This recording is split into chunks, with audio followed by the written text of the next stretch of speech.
ቴዲ አፍሮን በተመለከተ አንድ ነገር ጽፌ ፖስት አድርጌ ፕሮቴስታንቶች ትዝብቴን አስቀምጫለሁ። ምን ይሄን 3-4 ሳምንት የተለያዩ ዘፈኖች ተለቀዋል። ሉቃስ ዓለም ላይ ነው የምኖረው፣ መቼም እናያለን። ዘፈን ኃጢአት ነው። ዘፈን እኔ አልሰማም። ቤተክርስቲያኔ ከልጅነቴ ጀምሮ ዘፈን እንዳልሰማ አድርጋን ያሳደገችኝ። የዘፈንም አድናቂ አይደለሁም፣ ዘፈኛም አይደለሁም። ዘፈንም አልሰማም፣ ዘፈንንም አላበረታታም። ግን ደግሞ እታዘባለሁ። ምድር ላይ ነው የምኖረው፣ መነኩሴ አይደለሁም። ገዳም ውስጥ ወይ ዋሻ ውስጥ አይደለም ያለሁት። ይሄን 2-3-4 ቀን ከዚህ ሳምንታትን በፊት ዘፈኖች ወጥተዋል። አንድ ጴንጤ ኮምፕሌን ሲያደርግ አላየኸውም። አንድ ጴንጤ ወጥቶ እንደዚህ ሲል አላየኸውም። ኦኬ ቴዲ አፍሮ ሲዘፍን ምን ተፈጠረ? ያልገባኝ ነገር ይሄ ነው። ቴዲ አፍሮ ሲዘፍን ምን ተፈጠረ?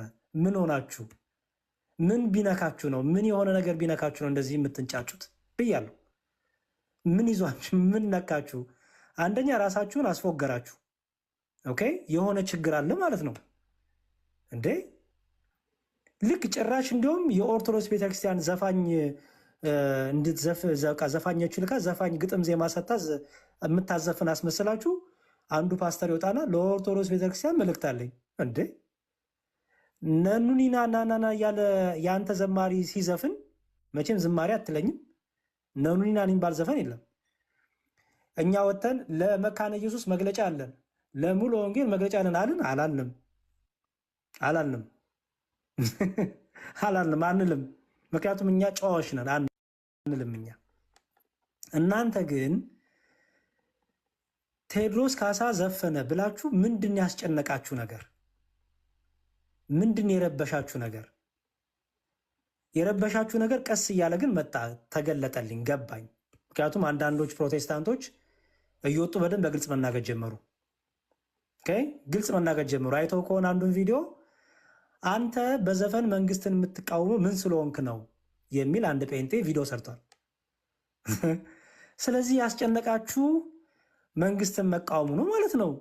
ኃጢአት አስጨንቋችሁ ከሆነማ ኖሮ ከዚህ በፊት ይሄ ሰውዬ 8 ዓመት ሙሉ አልዘፈነም።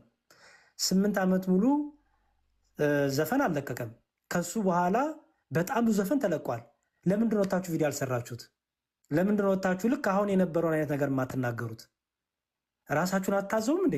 እውነት ወንጌል ጨንቋችሁ ነው? እውነት ኃጢአት ስለሆነ ነው ልትሉ ነው? ይሄማ ራሳችሁን የምታታሉት። አሁን እንኳን እዚህ ቲክታክ ላይ ሉቃስ የት እዚህ እንደሆነ አንድ በጣም ቫይራል የወጣ እንትን ነበር አይደለ? ብዙ ሰው የሚሰራበት ዲዩት እያደረገ ኦኬ። እሱ ላይ እኔ አንድ ፕሮቴስታንት አላየሁም ሲቃወም። እንግዲህ በጣም ቫይራል ወጥቷል። ሚሊየንስ ነው የታየው። በጣም ብዙ ሰዎች በዛ ዘፈን ሰርተዋል፣ ዲዩት እያደረጉ እስክስታ አድርገዋል፣ አብደዋል። አንድ ፕሮቴስታንት አላየውም። አንድ ፓስተር፣ አንድ ነቢይ አላየውም። ምን ዝማሬ ነው እንደ ዘመረው ሰውየው? ዘፈን እኮ ነው። ለዚያውም ሁሉም ሰው እዚህ ያነቃነቀ ዘፈን ማለት ነው። እና ሪሊ አሁን የቴዲ አፍሮ ዘፈን ኃጢአት ስለሆነ እንዳትሉ እፈሩ ብዬ እንደዚህ ብላችሁ በኢትዮጵያና ሀገር እንዳሰክሱን፣ ሳክሳችሁን እንዳትጀምሩን። እውነት ስለ ወንጌል ጨንቋችሁ ስለ ኃጢአት ብላችሁ ሳይሆን ይመስለኛል። ሌላም ጴንጤ ልጅ ሲናገር እንደሰማሁት ለምሳሌ ቆይ እሱ ለምን የሰማሁት ከምን ለምን አላሰማችሁ? ኢዚ ወይ ይላሉ፣ ኢዚ ፒዚ ይላሉ አይደለ? ሉቃስ የኔና ያንተ ሀገር ሰዎች አዎ ሉቃስ አዎ ማለት ብቻ ነው በቃ። እኔ ቶሎ የሉቃስን አዎ ተጠቅሜ መውጣት ነው ያለብኝ፣ ሀሳቡን ሳይቀይርብኝ። እሺ አንዳንዴ ፌር መሆን ጥሩ ነው። ቱ ቢ ኦነስት እውነት እንደ አእምሮ እንዳለ ሰው ሆኖ እውነት ለወንጌል እንደሚጨነቅ ሰው እውነት ለወንጌል ካላችሁ ማለት ነው። እሺ አሁን እስቲ ይሄን ሰው እንየው። አሁን እውነት ይሄ ሰው ይሄ ፕሮቴስታንት ነው። እሺ አሁን ማሳየቱ ፕሮቴስታንት ነው። ብዙ ጊዜ ኦርቶዶክስን የሚናገር የሚሰድብ የሚነቅፍ ነው። ኦኬ አሁን ስለ ቴዲ የተናገረውን በጣም አይቼ በቃ ይሄ ነው ትክክለኛው፣ ለካ ዓላማው ይሄ ነው እንድል አረገኝ ማለት ነው። ተረዳኋችሁ? ነቢያቱ፣ ፓስተሩ ምኑ እንደዛ ሲጨነቅ ለካ ይሄ ነው ብዬ እንድረዳ አገዘኝ በጣም ወንድማችን። እግዚአብሔር ይስጠው። ላሰማችሁ ምን እንዳለ። እሺ ያው ጠቅላይ ሚኒስተር አሁን በሕይወተ ሥጋ የሌሉት ክቡር መለስ ዜናዊ ስለ ቴዲ አፍሮ ሲናገሩ ዶሮ በረጅም ገመድ አስረው ሲለቋት የተፈታች ኃይል ይሰማታል የሚል መልእክት አስተላልፈው ነበር። በአንድ ሀገር ውስጥ አንድ መንግስት እንጂ ሁለት መንግስት የለም። ከዚህ ቀደምም ቴዲ አፍሮ የሚታወቀው ከመንግስት ጋር በመጣላት አሁንም ደግሞ እያየን ያለነው እየተደረገ ያለው ነገር እንደዚህ አይነት ነገሮች ናቸው። እንደዚህ ደግሞ አያዋጣም። አሁን ያለው ገዢ መንግስት የሚታይ ነገር እየሰራ ነው፣ ግልጽ ነው። ሄደ መጎብኘት ነው። ቀጣይ ደግሞ በሚመጡ ዘመናት ደግሞ የተሻለ ነገር ኢትዮጵያን የማበልጸግ ስራ ይሰራል፣ ምንም ጥርጥር የለው። ቴዲ አፍሮ ደግሞ አንድ ዘፋኝ ነው። በዘፈኑ ዓለም ደግሞ ያበረከተው ነገር አለ።